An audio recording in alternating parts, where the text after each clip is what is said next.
Hujambo na karibu kwa mara nyingine tena mtazamaji wa The World News. Wakati huu tunamtazama rais wa Urusi Vladimir Putin alifanya ziara katika kisiwa moja katika visiwa ambavyo hatakiwi kufika, lakini kutokana na kile ambacho wachambuzi wanasema ni ubabe wa Putin kuingia Japan, ameamua kufanya hivyo. Ziara ya rais wa Urusi Vladimir Putin katika moja ya visiwa huko Japan imemkasirisha waziri mkuu wa Japan Sanae Takaichi. Amekosoa ziara ya kwanza kabisa ya rais Vladimir Putin katika visiwa vyenye utata vya Kuril mnamo Alhamisi, akitaja ziara hiyo kwa isiyokubalika kabisa. Putin wakati huu anatumia ubabe kuonyesha kwamba Urusi ina nguvu na inaweza kufanya chochote katika nchi za magharibi pamoja na washirika wao.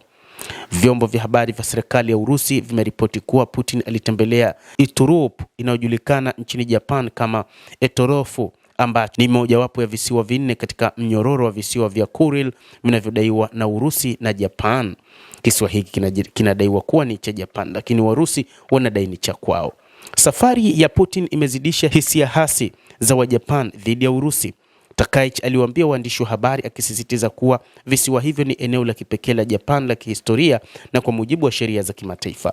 Nchi hizo zimekuwa katika mzozo kuhusu visiwa vya Kuril kwa miongo kadhaa, na hiyo ndio sababu kuu iliyofanya Urusi na Tokyo kutotia saini mkataba wa amani baada ya vita vya pili vya dunia. Visiwa vya Kuril viko kati ya Hokkaido kaskazini mwa Japan na rasi ya Kamchatka ya Urusi. Visiwa vinne vilivyo kusini kabisa Japan inadai ni vyake ambavyo huviita maeneo ya kaskazini. Visiwa hivi vinasimamiwa na Urusi. Mwishoni mwa vita vya pili vya dunia, Umoja wa Kisovieti uliunganisha visiwa hivyo na kuwafukuza takribani wakazi 17,000 wa Kijapan.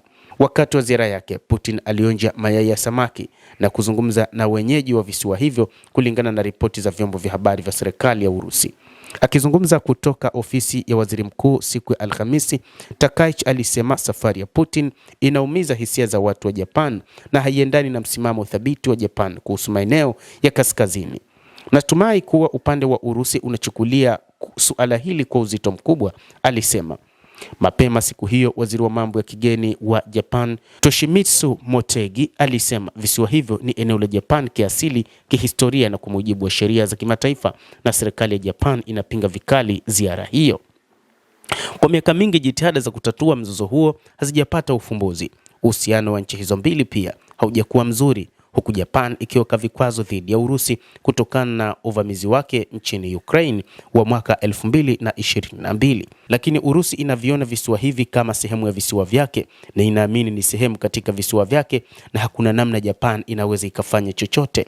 Hata hivyo, Japan kwa kushirikiana na mataifa ya magharibi yalionya kwa miaka mingi juu ya visiwa hivi ambavyo Urusi imekuwa ikidai ni vya kwake. Lakini wakati huu rais wa Urusi Vladimir Putin kama vile anaonyesha ubabe, kuonyesha dunia kwamba ana uwezo wa kufika katika visiwa hivyo, na ni katika kuonyesha kwamba bado anataka vitambuliwe kama sehemu ya visiwa vya Warusi. Basi mtazamaji, hayo ndio tuliokuwa nayo. Ni kile ambacho baadhi ya wachambuzi wa mambo wanasema ni ubabe anaoonyesha rais wa Urusi Vladimir Putin kwa mataifa ya magharibi na washirika wao, kuonyesha kwamba hata baadhi ya maeneo ambayo Urusi iliyahitaji na inayazungumzia kwamba ni yao, basi anaonyesha kwamba lazima yawe chini ya himaya yao. Endelea kutufuatilia mtazamaji, lakini nikusihi usisahau kulike, usisahau kucomment, kadhalika usisahau kusubscribe channel yetu hii ili upate habari hizi kwa mapana kupitia The World News. Mimi ni Adam Hussein. Endelea kuwa nasi wakati wote, endelea kutufuatilia ujue ni nini kinachojiri katika ulimwengu.